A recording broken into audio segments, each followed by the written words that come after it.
ముందుగా ఈ వీడియో చూస్తున్న మీ అందరికీ హాయ్ అండి. ఈ వీడియోలో మనం బంగాళదుంపల ఫ్రై లేదా ఆలుగడ్డల ఫ్రైని ఏ విధంగా తయారు చేయాలో చూద్దాం. దానికోసం మనం ఒక అరకిలో బంగాళదుంపల్ని తీసుకుని నీట్గా కడిగి వాటి పై పొట్టు పేలర్తో కానీ చాకుతో కానీ తీసివేసి ఈ విధంగా చిన్న ముక్కలుగా కట్ చేసి పెట్టుకోవాలి. ఆ తర్వాత స్టవ్ ఆన్ చేసి ప్యాన్ పెట్టి దానిలో 2 టేబుల్ స్పూన్ల ఆయిల్ వేసుకుని పోపు దినుసులు వేసి వేపుకోవాలి. ఒక ఉల్లిపాయను తీసుకుని చిన్న ముక్కలుగా కట్ చేసి అవి 2 పచ్చిమిర్చి ముక్కల్ని అదేవిధంగా ఒక 2 రెమ్మల కరివేపాకుని వేసుకుని వీటి మొత్తాన్ని దోరగా వేపుకోవాలి. మరీ ఫ్రై అవసరం లేదు.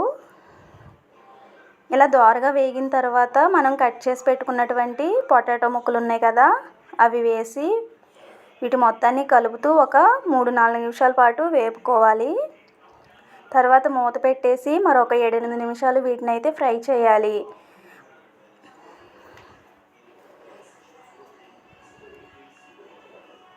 చూసారా, 7-8 నిమిషాల తర్వాత చూస్తే మనకి పొటాటో ముక్కలు అనేవి సగం పైగానే ఫ్రై అయిపోతాయి. ఈ విధంగా ఫ్రై అయిన ముక్కల్ని అడుగు ముక్కలు మాడకుండా మరొక 2-3 నిమిషాలు కలుపుతూ ఫ్రై చేసుకోవాలి. ఆ తర్వాత మన టేస్ట్కి సరిపడా కారం, నేనైతే 1 స్పూన్ కారం వేసానండి. ఆల్రెడీ 2 పచ్చిమిర్చి వేసాను కాబట్టి కారం సరిపోతుంది. ఆ తర్వాత కొంచెం పసుపు వేసుకోవాలి.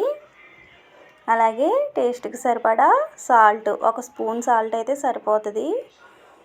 ఇవి ఈ విధంగా ముక్కలు మొత్తం ఫ్రై అవ్వకుండా వేయడం వల్ల పొటాటో ముక్కలు అనేవి చాలా త్వరగా ఫ్రై అయిపోతాయి. వీటి మొత్తాన్ని కలిపి మరొక 7-8 నిమిషాలు మూత పెట్టి మధ్యలో కలుపుతూ ఫ్రై చేయాలి.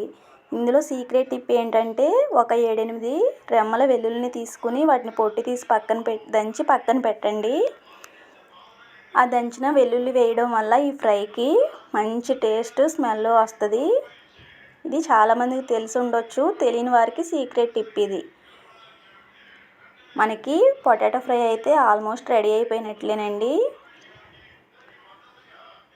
ఇప్పుడు దీనిలో దంచినటువంటి వెల్లుల్లి రెమ్మలు వేసి ఆ తర్వాత ఒక 1/2 టీ స్పూన్ ఇంట్లో చేసినటువంటి గరం మసాలా వేసాను. అదేవిధంగా ముందు కడిగి కట్ చేసి పెట్టుకున్నటువంటి కొత్తిమీర కొంచెం వేసి వీటి మొత్తాన్ని కలుపుతూ ఒక 3-4 నిమిషాలు మళ్ళీ ఫ్రై చేయండి. ఇంతేనండి, ఎంతో టేస్టీ అయిన పొటాటో ఫ్రై అనేది మనకి రెడీ అయిపోయింది. ఈ వీడియో మీకు నచ్చితే వీడియోకి లైక్ చేసి ఛానల్ని సబ్స్క్రైబ్ చేసుకోండి.